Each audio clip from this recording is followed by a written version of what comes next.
Okay, so here is my quick review of Ghost in the Shell, starring Ms. Scarlett Johansson.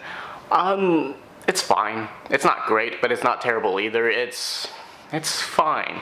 Actually, let me rephrase that. It's mildly entertaining. Like, if somebody asks me, hey, so how was Ghost in the Shell? I would say, it was mildly entertaining. I think that phrase perfectly sums up this film. I thought it was visually incredible. That's one thing that everybody agrees on. Oh my god, the visuals are great, and I agree. It is visually spectacular. I went into this thing expecting it to be a good-looking action film with nothing underneath the surface, and it ended up having more ideas than I thought it would, which was, kind of neat. So in that regard, props to director Rupert Sanders and the team of screenwriters for not taking an easy route. They could have easily made it as an, pure popcorn entertainment, brainless action film that's based on anime, and they didn't do that. Like, not really. So yeah, good job, you. And Scarlett Johansson, I thought she really fit the part of Major. Now, I know there's a whitewashing controversy and everything, and I do care about that stuff. It's an issue that I deeply care about. But for this film, I didn't mind it. I wasn't bothered by this casting. Now, Death Note, different case.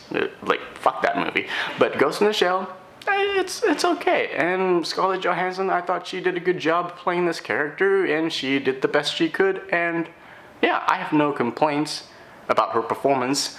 And I also want to mention Beat Takeshi Kitano and two Japanese actors, Beat Takeshi Kitano and Kaoru Momoi. These are two well-known actors in Japan. Well, one of them is an actress, but yeah, these are two well-known artists in Japan. Very well, respected ones, and it was nice to see, some Japanese actors acting in a big budget Hollywood film. So yeah, I really enjoyed their performances, so good job, you guys. Having said all that, I thought the film as a whole was underwhelming and forgettable. I don't remember much of what happened in the film.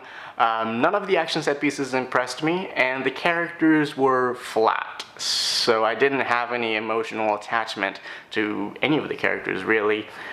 And so the film falls short in terms of excitement and emotional resonance.